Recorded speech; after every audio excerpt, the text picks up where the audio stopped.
আসসালামু আলাইকুম গাইস, সবাই আশা করি ভালো আছেন। আজকে আমি আপনাদের সামনে তুলে ধরব ঐতিহ্যবাহী দুইটা দর্শনীয় স্থানের। একটা হচ্ছে লালন শাহ সেতু এবং তার পাশে আছে আপনার হার্ডিং ব্রিজ, পাকশি ব্রিজ নামে খ্যাত। আপনার হার্ডিং ব্রিজ পাশাপাশি একসাথে লালন শাহ সেতু রয়েছে।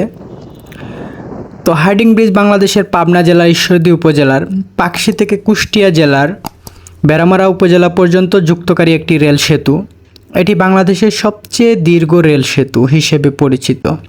এখন বর্তমানে পদ্মা সেতু যৌক্তিকভাবে হয়েছে বা ভবিষ্যতে যমুনা রেল সেতু হচ্ছে।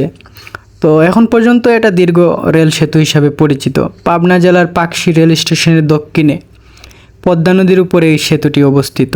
এই সেতুর নির্মাণকাল 1909 সাল থেকে শুরু হয়েছিল। সেটা 1915 সালে গিয়ে তৎকালীন ভাইসরয় লর্ড হার্ডিঞ্জের নাম অনুসারে এই সেতু নামকরণ করা হয়। হার্ডিং ব্রিজের দৈর্ঘ্য 1.8 কিলোমিটার। এর উপর দুটি ব্রডগেজ রেল লাইন রয়েছে।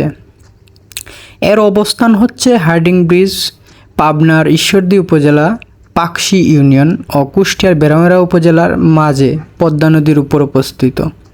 হার্ডিং ব্রিজ বেড়ামারা ও ঈশ্বরদী উপজেলার একটি ঐতিহ্যবাহী স্থাপনা।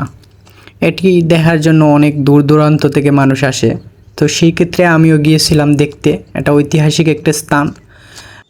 এটা একটা ঐতিহাসিক স্থাপনা। এর 2015 সালে এটির 100 বছর পূর্তি উদযাপন করা হয়। এই ব্রিজটির বর্তমান বয়স হচ্ছে 109 বছর, প্রায় 109 বছর প্লাস। তো এই ব্রিজটা আমাদের দেশের সম্পদ, এখনও সগৌরবে এখনও টিকে আছে। তো আশা করি এই ব্রিজটা অনেক সুন্দর, আপনাদেরও ভালো লাগবে, দেখতে পারবেন। আপনারা যদি যান তাহলে অবশ্যই দেখতে পারবেন। আরেকটা কথা, এখানে আপনারা একা কেউ যাবেন না, এখানে ছিনতাইকারীরা থাকে এবং এখানে নিরাপত্তা কর্মীদের অবশ্যই অনুমতি নিয়ে যাবেন। আমি অবশ্যই অনুমতি নিয়েই গেছিলাম, আর সব দিক দিয়ে খেয়াল রাখবেন। আশা করি এই ভিডিওটি আপনাদের ভালো লাগবে। সবশেষে আপনাদেরকে বলতে চাই ধন্যবাদ। শেষ পর্যন্ত দেখার জন্য অসংখ্য অসংখ্য ধন্যবাদ সবাইকে। Thanks for watching.